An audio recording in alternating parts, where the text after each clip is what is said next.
I'd expected a mix of nostalgia and unease, but nothing could have prepared me for the sheer sense of disorientation that washed over me as I stepped into the darkness of the clock tower's entrance. The air inside was heavy with the scent of decay and rot, like someone had left a door ajar to let all the secrets of forgotten years spill out. My footsteps echoed off the walls, disturbing a silence that seemed to have been holding its breath for decades. Every step creaked through the old wooden floorboards, making me feel like an unwelcome intruder in a place where time itself had grown stagnant. I fumbled in my pocket for the keys, half expecting them not to work, but they turned with a soft click, releasing a faint whisper of forgotten memories. As the door creaked shut behind me, I was enveloped by the darkness, and an oppressive stillness began to seep into my bones like cold water. I stepped across the threshold, and the creaking door seemed to reverberate with a sigh of its own, as if protesting my return to this sacred space. The musty air clung to me like a damp shroud, drawing out memories I'd rather keep buried. My eyes adjusted slowly to the darkness, and I made out the faint outline of familiar objects, old desks, dusty tomes, and the occasional forgotten relic. The sensation of sitting at those tables with friends, late into the night, studying and laughing together, came flooding back. Our hushed discussions about physics and philosophy, our debates and our laughter, it was all here, etched into the very fabric of this place. Yet something felt off. A slight discord, a dissonance that ran just beneath the surface. I couldn't quite put my finger on it, but the atmosphere seemed to be waiting for me, patient as the clock's silent heartbeat. I stood before the clock, its stone face serene and unyielding, yet I could sense a hum of anticipation beneath its stillness. The mechanism was silent now, no ticking or whirring to break the silence, but it felt like the clock's presence echoed the hours, waiting for me with an air of expectation. A shiver ran down my spine as I reached out a hand to touch its surface, the cool stone seeming to absorb the chill from my skin. The world outside had changed so much since I left. New buildings rose from the ashes of old ones, and people hurried past with faces buried in their phones. But here, time seemed to stand still, trapped in a perpetual state of pause. I thought of all the years that had passed, and how this place remained steadfast, unmoving, waiting for me like an old friend or a nemesis, its silence now a heavy blanket of anticipation that smothered my senses.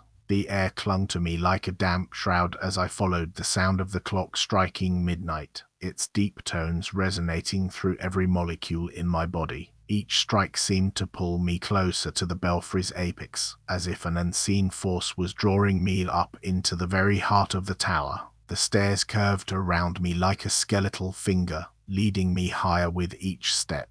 I felt a shiver run down my spine as the silence grew thicker, more oppressive, until it seemed to have a presence of its own. And then I saw him, a figure in a long coat, ascending the stairs with deliberate, measured steps that seemed to echo mine. His face was obscured by the shadows, but I sensed his eyes upon me, boring into my skin like cold, hard stone. The world narrowed to the single point of connection between us, and for an instant we hung suspended in time, two strangers locked in a silent understanding that spoke volumes without ever speaking a word. As I stood there, my gaze slowly drifting upward, the clock's melancholy chimes seemed to thicken into a hush that pressed against my eardrums. The darkness in the stairwell deepened, as if it itself was being drawn toward me. Every step down brought me closer to midnight, until I felt the air vibrate with anticipation. It was then that I saw him, a figure in a long coat, his features shrouded in shadow, ascending the stairs. He moved with an unsettling deliberation, each step a measured beat in time with my own heart. The world narrowed to this single point of connection between us, and for an instant we hung suspended in time, two strangers locked in a silent understanding that spoke volumes without ever speaking a word. I stepped back, my eyes scanning the tower's empty halls once more, searching for any sign of him. The silence was oppressive, a physical weight that pressed upon my chest. I felt like I'd been punched in the gut, all air squeezed from my lungs. My mind reeled with questions. Why had he appeared to me here? What did he want from me? Why had he vanished so suddenly? The hours passed, each one a slow unraveling of my fragmented thoughts. Memories stirred, long dormant images flashing to life like snapshots in a forgotten album. The faces of childhood friends appeared and vanished, their whispers echoing in the hollow spaces of my mind. I found myself reliving moments from years past, first loves, family gatherings, the faint scent of rain on damp earth.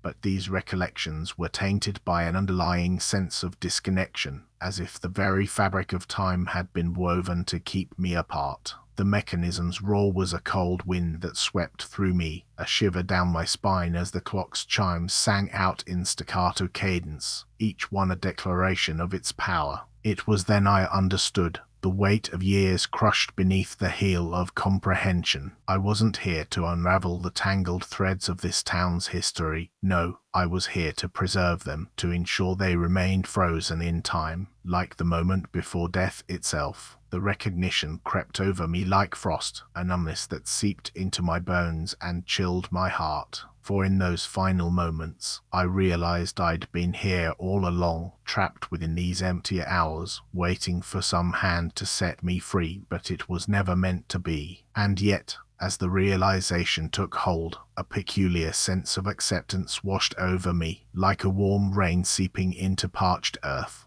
The weight of my solitude settled around me like a shroud, yet I felt strangely at peace. Memories, long buried, began to resurface, whispers of lovers' trysts and children's laughter, of harvests and holidays, all frozen in time alongside me. The clock's pulse quickened, its rhythmic beat weaving a spell that drew me deeper into the labyrinth of hours. Every tick and tock became a reminder that I was a part of this town's fabric, a thread woven into its intricate tapestry of past and present.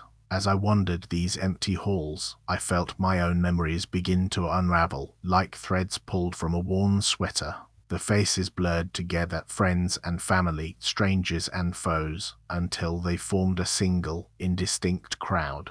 And still the hours ticked on, each one a reminder that I was here, safeguarding the past for all eternity. A sense of purpose dawned within me, like the first light of dawn seeping over the horizon. In this endless loop of time, I had become the guardian, and the town my sole companion. The clock's pulse quickened once more, its voice whispering a single word in my ear: begin. The hours ticked on, each one a tiny, incremental step forward into an eternity of waiting. Thank you for listening. If this story found you in the dark, subscribe and turn on notifications. A new tale waits every night.